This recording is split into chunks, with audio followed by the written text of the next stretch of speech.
warahmatullahi wabarakatuh. Perkenalkan, saya Yohana Francisca Saragi dengan NIM 2403070060 sebagai mahasiswa Pendidikan Sosiologi dan Antropologi Universitas Negeri Semarang. Dalam video ini, saya akan membahas kehidupan masyarakat kota dari perspektif sosiologi, dengan melihat salah satu persoalan nyata yang kita hadapi sehari-hari, yaitu masalah sampah perkotaan. Kota besar adalah tempat di mana jutaan orang berkumpul, mengonsumsi barang, dan tentu saja akan menghasilkan sampah. Semakin padat penduduknya, semakin besar pula volume limbah yang dihasilkan setiap hari, mulai dari sisa makanan, plastik sekali pakai, hingga limbah rumah tangga. Fenomena ini bisa kita lihat secara nyata di Tangerang Selatan. Dalam beberapa waktu terakhir, tumpukan sampah terlihat di bahu jalan dan area publik, terutama di wilayah Ciputat dan Serpong. Sampah yang seharusnya diangkut justru menumpuk dan meluber ke ruang kota. Kondisi ini terjadi karena TPA Cipucang sedang dalam tahap pembenahan.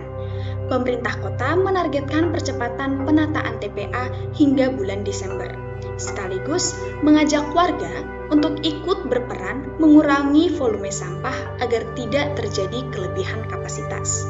Salah satu upaya yang dilakukan adalah penataan landfill 3 dengan sistem terasering di sekitar anak kali Cirompang guna mencegah longsor. Namun, selama proses ini berlangsung, sampah yang tidak tertangani dengan baik menimbulkan berbagai dampak. Ia membusuk, mengeluarkan bau menyengat, mencemari udara, dan menjadi sumber penyakit. Saat hujan turun, air yang melewati tumpukan sampah dapat mencemari lingkungan sekitar dan mengganggu kenyamanan warga. Dalam sosiologi, kondisi ini dapat dipahami melalui teori struktural fungsional yang dikemukakan oleh Talcott Parsons. Teori ini memandang masyarakat sebagai sebuah sistem yang terdiri dari berbagai struktur yang saling bergantung dan bekerja sama untuk menjaga keseimbangan sosial. Bayangkan kota sebagai sebuah tubuh manusia. Agar tubuh tetap sehat, setiap organ itu harus menjalankan fungsinya dengan baik. Jika satu organ terganggu, maka keseluruhan tubuh akan ikut terdampak. Dalam konteks kota, pengelolaan sampah merupakan salah satu struktur penting. Ketika sistem pengangkutan dan pengelolaan sampah berjalan optimal, maka lingkungan tetap bersih dan masyarakat dapat beraktivitas secara normal. Namun, kasus sampah di Tangerang Selatan menunjukkan terjadinya gangguan fungsi ketika TPA tidak mampu menampung sampah dan sistem pengelolaan belum berjalan maksimal. Maka struktur ini mengalami disfungsi.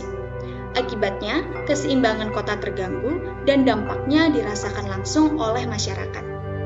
Dengan demikian, masalah sampah bukan hanya soal kebersihan, tetapi mencerminkan adanya ketidakseimbangan dalam sistem sosial kita.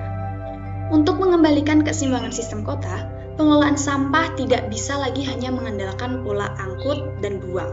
Diperlukan perubahan sistem yang luruh dan berkelanjutan. Misalnya, sampah organik dapat diolah menjadi kompos. Sampah anorganik seperti plastik dapat didaur ulang. Sementara limbah berbahaya harus ditangani secara khusus. Proses ini perlu dimulai dari rumah tangga dan didukung oleh fasilitas pengelolaan yang memadai. Ketika masyarakat kota ikut berpartisipasi dalam memilah dan mengurangi sampah, serta pemerintah menyediakan sistem pengelolaan yang efektif, maka struktur pengelolaan sampah akan kembali menjalankan fungsinya. Dampaknya, polusi berkurang, resiko penyakit menurun, dan kota menjadi tempat yang lebih layak untuk ditinggali. Mengelola sampah dengan baik berarti menjaga keseimbangan sistem sosial kota, agar kehidupan masyarakat perkotaan dapat berjalan secara harmonis. Sekian dari saya, terima kasih. Wassalamualaikum warahmatullahi wabarakatuh.